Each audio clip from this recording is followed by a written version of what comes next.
Hi, welcome to this Friday's Facebook Live. I hope it hasn't confused anybody being at the earlier time of 11. I do like to try and keep it to a regular time, but sometimes with meetings arranged and things, it's just not possible. So I've moved it to the earlier time of 11 o'clock this week. So as we've been doing in the last few weeks, or I've been doing, I publish a new blog post on the Monday and then I go live on the Friday to talk about it in a bit more detail and to answer any questions that have come up about it. And the post this week is all about communication. It's our series of blogs where we started with the top 5 tips for helping separating couples to minimise the effects of their separation on their children. And then I've been going into each tip in a little more detail. And tip 1 was all about the importance of good communication. So that's what we're talking about today. And I suppose the first question that comes up, and this is something that I have been asked on more than one occasion, and that's, why is good communication important? You know, if we're a couple who's separating and we really don't like each other and don't get on, does that matter? Can't we just have, this is Dad's house where this happens and that's Mum's house where this happens, and we have a pattern in place of what goes on, and we don't need to talk about it anymore. And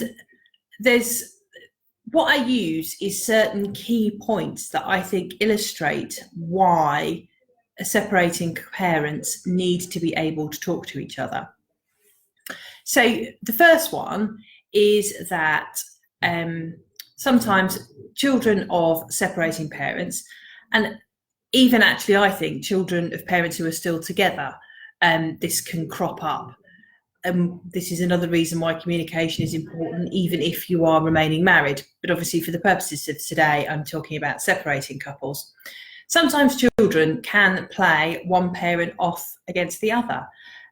So, you know, things I hear are sometimes one parent saying, oh, well, you never feed the children before you bring them back again. And the other person saying, well, yeah, I did. I made lasagna last weekend, but they wouldn't eat it. And the weekend before I did roast chicken and they still wouldn't eat it. And that's where clearly children or a child are telling one parent one thing and one parent another thing. That can also sometimes go a bit further. And I've seen things where a child says, well, at Dad's house, I'm allowed to play on the Xbox for 2 hours. Or in Mum's house, I don't have to do my homework when I get home. I'm allowed to watch the telly for a bit, and things like that. And unless you have a dialogue with each other, you have no way of knowing whether these things are true or not, whether there are different boundaries or different rules on what's allowed in different houses. And I should say at this point, I don't think that it is essential that there are exactly the same rules in each house. Each house does not need to be a cardboard copy of each other. You know, as parents, you are different. Mum is different to Dad, Dad is different to Mum, and you each bring your different personalities and skills and humour and talents to parenting. So, you know, there is nothing that says each parent needs to be a cardboard copy of each other and that things need to be exactly the same in each house. And I think that's really important, because I think it's sometimes something that people get stuck on. But what I'm talking about is boundaries with bigger things, and where children will sometimes try and push those and try and, you know, get themselves a few breaks by playing Mum off against Dad. And often that relates not just to the boundary, but, you know, deeper rooted emotional issues. Where parents are able to talk to each other, you're able to have the conversation about, well, hang on a minute, Jack said you let him play the Xbox till 11 o'clock at night. Did that happen? Because if it happened, it'd be something to be concerned about.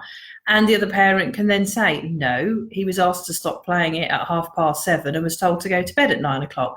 You know, you can actually understand what is happening. And you can also talk about what are boundaries with regard to bedtimes and screen time, you know, all of those kind of things. The other area where communication comes in and is really important is monitoring your children's well-being. If you are only looking at the time the children are with you, then you are only getting half the picture as to how they're behaving, how they are in themselves.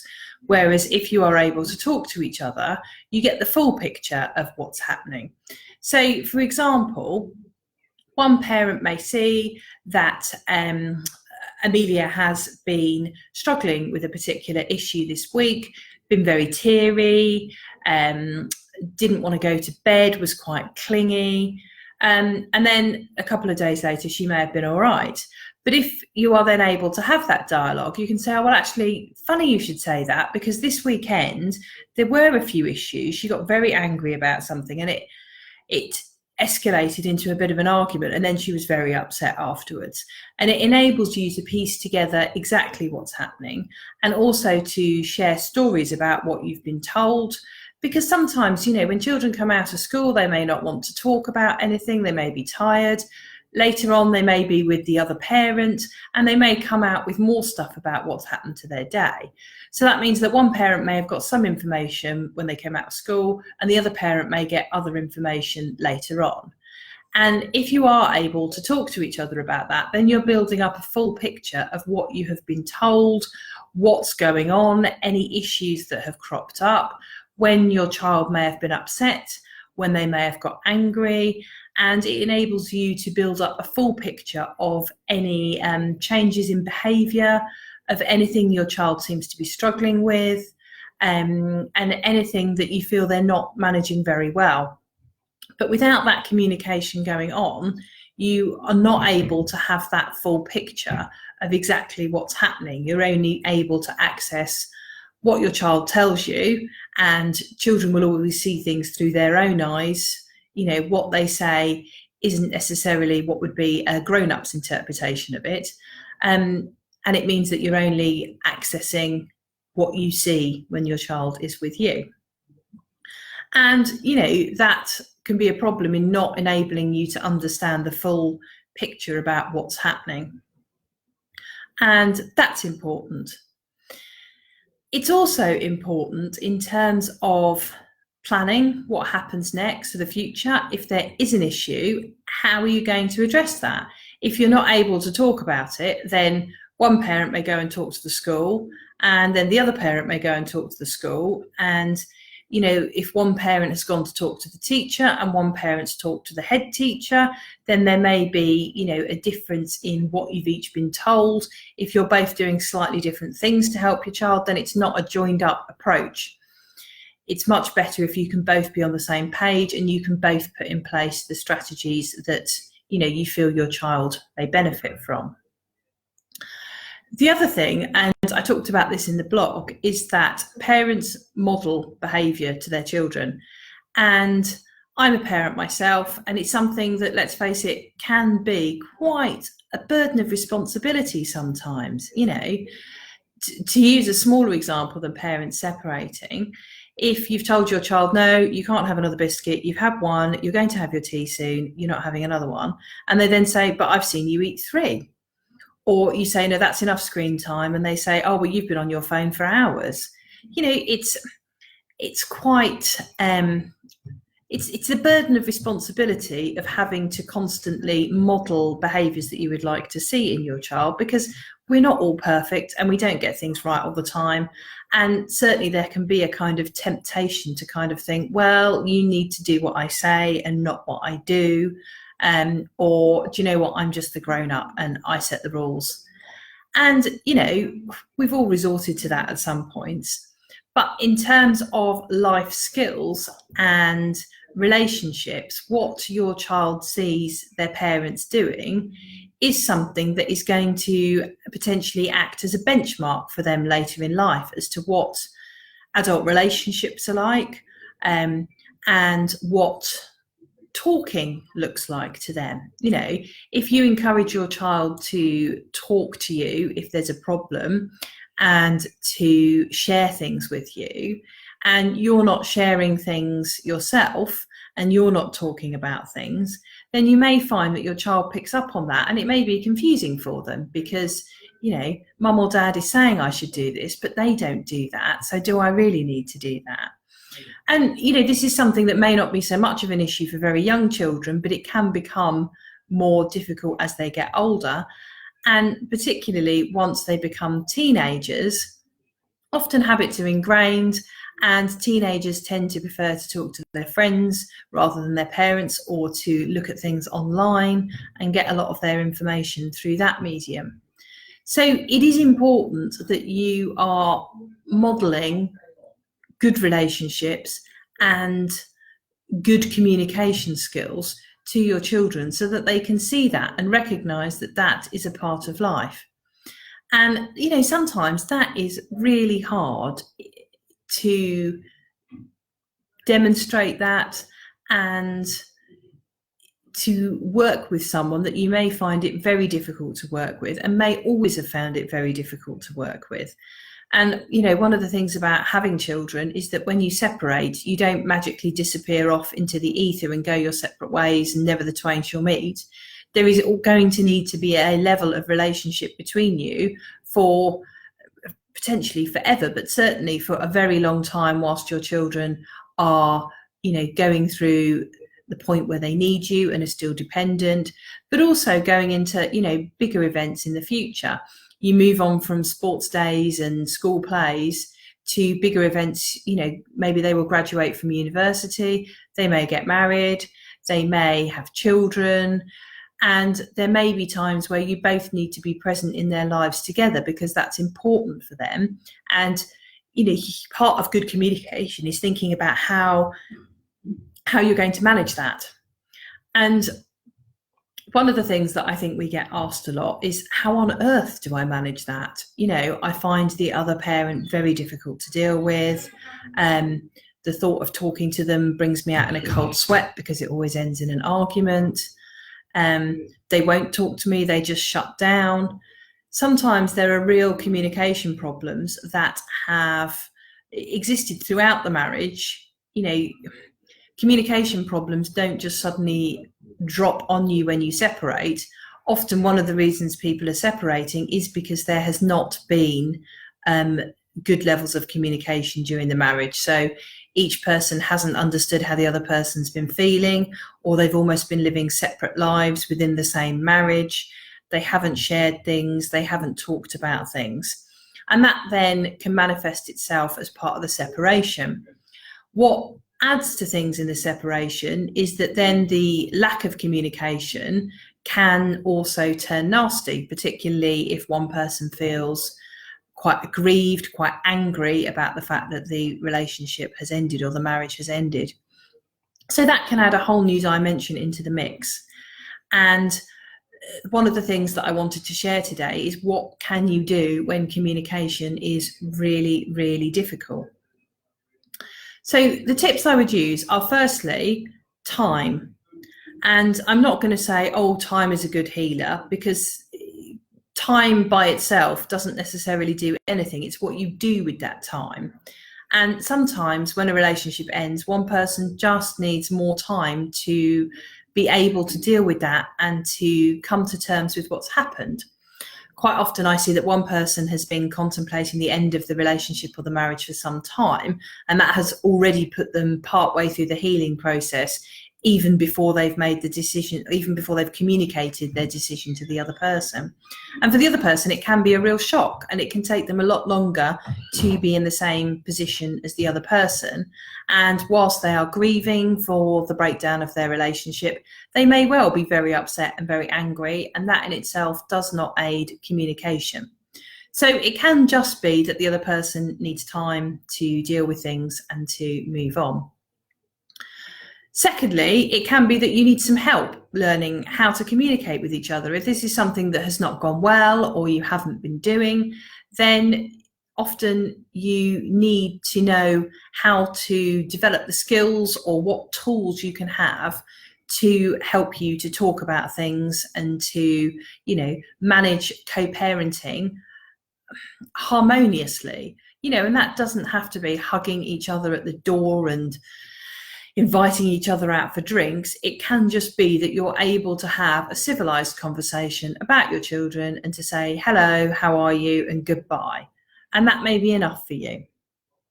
So in terms of help with that, mediation is certainly a great process to use to help you to communicate. You both come together in the same room with someone who is impartial and not there to say who's right or who's wrong, but is purely there to help facilitate the finding of a resolution and to provide you with information and suggestions to help you do that. So mediation really does teach people how to communicate and helps you understand where perhaps your communication may not have been as effective before. Therapeutic professionals can also be really helpful, and I use that term to include a really broad range of people. So it may be that one person feels particularly angry, or both people feel particularly angry about the breakdown of the relationship, and they need someone to talk to about that and to work through their feelings with, and they may benefit from help from someone like a counsellor or a psychotherapist to talk about that and have the space to process their emotions, and that can help them to feel that they are moving forward and to be in a place where they are able to communicate without those feelings of upset and anger overwhelming them. Alternatively, some more short-term based help may be helpful. Cognitive behavioural therapy, CBT, can be helpful in just trying to reprogram how you deal with things so that you are able to react in a different way, and that can aid communication. Coaches can also play a really helpful role. There are now quite a range of professionals coaching, from life coaches, business coaches. There are also divorce coaches who can help you manage anything that you need help with during the divorce, whether it's managing your emotions, whether it's managing paperwork or understanding what the processes are. Just having someone to support you can be really useful. And they can also play a role in helping communication to get better, either by coaching you in terms of a skill set or by having someone who can support you and guide you through things so that you don't feel as fearful as you may have done previously. And again, that can be quite empowering and can help to aid communication. If there are problems with communication, then I think the first thing to really try to understand is, what is it that's causing the problems with communication? Is it that one person is particularly angry or both people are very angry? Is it a skill thing that you just don't actually know how to talk to each other about things? Sometimes language can play a really important role in that the way that one person phrases things can just make the other person really flare up, and it can just be a case of rewording how you talk about things to try and stop each other being put in that situation where they do feel that they're reacting and it's pushing buttons. One of the big things I see is when you're talking about arrangements for children, one person feeling that they have to ask permission to see their children, rather than it being a sort of two-way dialogue about, well, when will the children be with me? When are the children going to be with you? It's they feel like they're sort of almost going cap in hand saying, please, sir, can I see my children? And that can be a sort of skewed power dynamic, which causes problems as well. So those are all things to look at to see whether any of them are what's playing out in your situation, and whether there's anything that you can do just to try and stop these flashpoints and to aid communication. So I hope that's been helpful. Look out for our next blog, top tip 2 in our series of focusing on the children and minimising the effects of a separation on the children. That will be posted on Monday. And as I've said before, but I think it's always worth saying again, if you want to subscribe to our mailing list so that you get all our free resources to help separating couples, then if you go to bit.ly/LKW list, then you can sign up to that list. And if you're a professional that works with separating couples and you'd like to access the resources we have so that you can share them with your own clients and get details of our training courses, then go to bit.ly/LKW sign up. and that will add you to the list so that you start receiving those things straight away.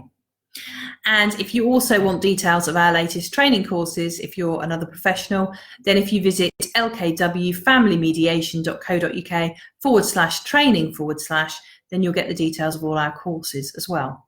So I hope you have a great weekend, and I look forward to seeing you next week for next week's Facebook Live, which will also be at the earlier time of 11 o'clock. In the meantime, take care. Bye.